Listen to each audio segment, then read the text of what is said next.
guriyaha laga rabaa meesha konton iyo 1 guri waa laga rabaa face-ka hore dhinacaas iyo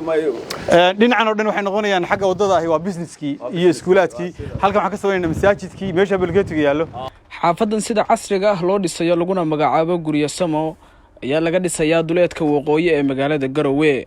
waxaana booqasho ku tagay garaad Jaamac Garaad Cali booqashada garaadka waxaa ku weheliyay wasiirka caafimaadka Puntland Jaamac Faarax Xasan ugu horeyntii waxaa garaadka ku soo dhaweeyay xaafadan cusub Zakariya Maxamed Isticmaar oo jecel arrimaha horumarka Puntland iyo maareeyaha guud ee guryo samo Umar Cabdi Caar maanta markaa waxaan nasiib u yeelan insha Allah inaan mar kale soo booqano guryo same waxaan u imaan doonaa garaad Jaamac Garaad Cali garaad Jaamac oo runtii kamid ah ismada duubka Soomaaliyeed runtii si weyn geyga Soomaalida looga yaqaano ayaa mashruuca maanta imaanaya marka waxaan rabaa bal inaynu mar kale soo eegno mashruuca sida uu yahay iyo kulli waxay noo warami doonaa walaalkeen Umar aad baad u mahadsan tahay booqashadaadana aad iyo aad baanu runtii u jecel lahay mar walba aad soo booqato inaad insha Allah taala soo siyaarato Ilaahina subhanahu wa ta'ala miisaanka xasanaadka ku saaro hawshan iyo booqashadana qayb bay ka ahayd inaad dadka meel kasta joogaan baad noo timaado aad baanu ka mahad celinaynaa garaad Jaamac Garaad Cali ayaa ku bogaadiyay horumarka cusub ee shirkadu soo kordhisay iyo ganacsatadii maalgashatay saaka waxaanu soo booqannay shirkadda guryo samo xaafadda Samo Wadaag ay ka dhisayso banaanka Garowe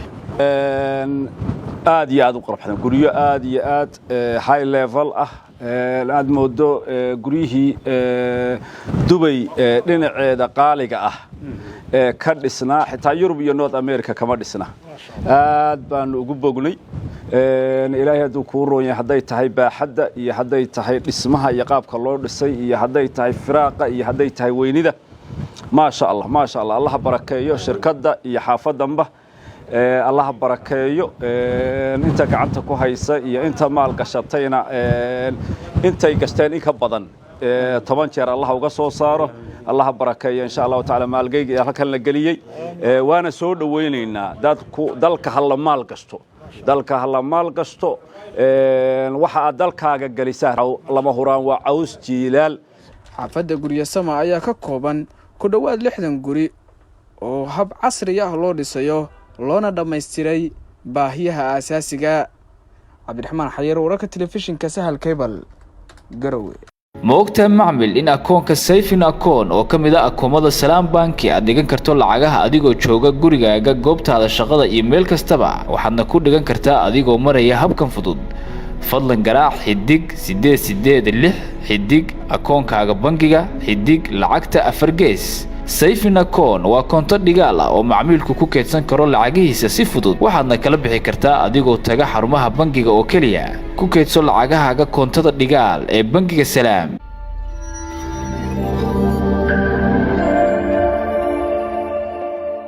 haddii aad safar aad tahay dooro bas adigoo ka sii dooranaya goobin faroom oo u taagan magaalada aad ka tagaysid taabo goobin 2 oo u taagan magaalada aad tagaysid taariikhda aad baxayso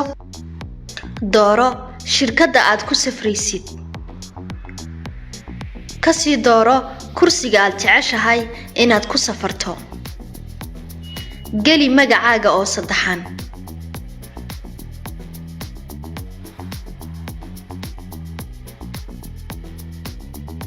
taabo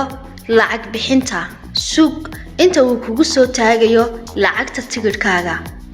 geli biinka saadkaaga si aad u jarato tigidh